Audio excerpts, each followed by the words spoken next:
5x45 এখানে 2 রুমের 2.5 রুমের মতো একটা ঘর আছে। সেটা আমি ওই মায়ের দেওয়া হোটেলকে ভাড়া দিছি। এই ভাড়া দেওয়ার আগের ভাড়াটি চলে যাওয়ার পরে কিছু সংস্কার কাজ করছি। সেই সংস্কার কাজের মাঝে এসে এই আলামিন, যার ছবি আপনারা ওখানে দেখতেছেন, একজন লোক পাঠাইছে যে আলামিন সাহেব মিষ্টি খাওয়ার জন্য টাকা চাইছে। আমি বললাম যে আলামিন সাহেব কে, আমি তাকে আগের থেকে চিনি না। বলে আলামিন সাহেব হচ্ছে এই শাহালি থানার ছাত্র দলের সদস্য সচিব, যে পূর্বে আওয়ামী লীগই কাজ করছে। তারপরে আমি কি করব, যেটা ঝামেলায় পড়ে যাই, মিস্ত্রিদের সরাই দিতে পারে বলে আমি কিছু টাকা তাদের মাধ্যমে দিয়ে দিছি। যা হোক, সে বিদায় হয়ে গেছে। তারপরে আমার রুম সংস্কার কাজ কমপ্লিট হওয়ার পরে আমি ওই মায়ের দেওয়া হোটেলকে তারা রান্না করবে এবং তাদের কিছু কর্মচারী ওখানে থাকবে, তাদেরকে ভাড়া দিছি। ভাড়া দেওয়ার তারা রান্না বান্না করতেছে, থাকতেছে, চলতেছে। গত 16/2 তারিখ বিকেলবেলা সংবাদ দিয়েছে আমারে যে আপনার বাসায় তালা মেরে দিয়েছে, আমাদেরকে বাইর করে দিয়ে আমাদের পাক শাক সব বন্ধ করে দিয়ে গেছে। কয়েক হাজার টাকার গরুর গোশত বিভিন্ন কিছু, হোটেল চলে ভালো, বন্ধ করে দিয়েছে। কে বন্ধ করছে? আলামিন সাহেব এসে তালা মেরে দিয়ে গেছে। উনি বলে দিয়েছেন যে বললো যে আলামিন সাহেব তালা মেরে দিয়ে গেছেন। তারপরে আমি কমপ্লেক্সে আসলাম। কমপ্লেক্সে আসার পরে এই কয়েকজনের সাথে কথা বললাম। কথা বলার পরে আমি থানায়ও গেছি। থানায় যাওয়ার পরেও এই প্রাথমিকভাবে আলাপ করছি। আলাপ করার পরে ওই থানায় যাওয়ার পরে ওই করছে আমার ওইটা খুলে দিছে।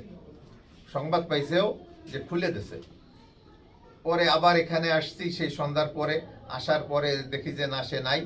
আবার কিছুদিন পরে সে আবার হুমকি দিচ্ছে যে আমার 2 লাখ টাকা না দিলে আমি ওই বাসা তালা মেরে দেব, এবং বিভিন্ন খারাপ কটুবাক্য ব্যবহার করছে। মুক্তিযোদ্ধার ব্যাপারে কটুবাক্য খারাপ ব্যবহার করছে, যেটা আমি বলতে চাচ্ছি না। তারপরে আমি আরো খবর নিলাম যে সেই মুক্তিযোদ্ধা কমপ্লেক্স সহ আরো বিভিন্ন জায়গায় সন্ত্রাসী কার্যক্রম করে, চাঁদাবাজি করে, এরে মারে, ওরে ধরে, মানে সে একটা মগের মুল্লুক পাইছে। বিভিন্নভাবে সে মানুষকে হয়রানি করতেছে। আমরা আপনাদের মাধ্যমে আমরা তার বিচার চাই। বর্তমান সরকার, বিএনপির সরকার, তারা বিভিন্নভাবে ওয়াদা করছে তারা সুন্দরভাবে দেশ পরিচালনা করবে, অথচ সে ওই দলের আসলে সে কর্মী বা সদস্য সচিব কিনা আমি জানি না, যেহেতু আমি রাজনীতি করি না। শুনেছি যে সে বর্তমান সরকার দলের সদস্য সচিব।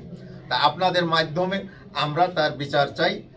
সে যাতে আর এই ধরনের কোনো না করে, প্রশাসন যাতে তার বিরুদ্ধে ব্যবস্থা নেয়, দলীয়ভাবে তার বিরুদ্ধে ব্যবস্থা নেয়, এটাই আমার কাম্য। আমি বীর মুক্তিযুদ্ধ সন্তান। তো আমি গভর্নমেন্ট থেকে, মানে বাংলাদেশ মুক্তিযুদ্ধ কল্যাণ ট্রাস্ট থেকে আমার হোটেল আমার নিজ নামে, কাগজে কলমে আমার নাম, আমি মুক্তিযুদ্ধ কল্যাণ ট্রাস্ট থেকে এটা বরাদ্দ আনি। এইখানে এনেও আমি এটা করে কেটে খাই, আমি বেকার। তো এটা এনেও আমি শান্তি পাচ্ছি না যে কখন আমার উপর আবার হুমকি আসে। আমার বাড়ি হচ্ছে ব্রাহ্মণবাড়িয়া।